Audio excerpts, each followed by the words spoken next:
Out on the drag, there was this new one, and nobody could get her. Well, I'm going to go and pretend to be deaf. I roll up, and she comes to my window, and I said, "You have to look at me when you talk. I can't, I read lips. I'm deaf." I said, "Do you tuck wiener?" And she just kind of dumbfounded, and I said, "I only got an hour. I need a wiener tuck." I said, "What's your name?"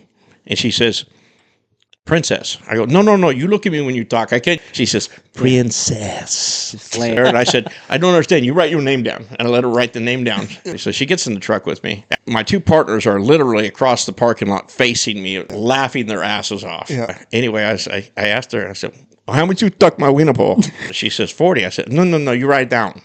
And which I ultimately booked this as evidence. I hurry up. I only got 1 hour for lunch.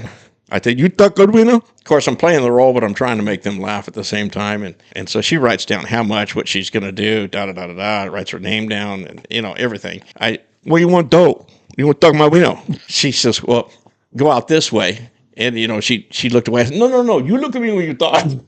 So she's, "You go pull out here, you go that way." So I knew where I was going to take her. She goes, "Go left." And I just act like I didn't hear her. Yeah. Finally, I said, "Hey, I'm a police officer. You're under arrest." And, "What, you're not deaf?" So, like, they hired deaf cops? Yeah. I said, "This is my partner pulling up behind us. So just sit there and we're going to probably write you a ticket."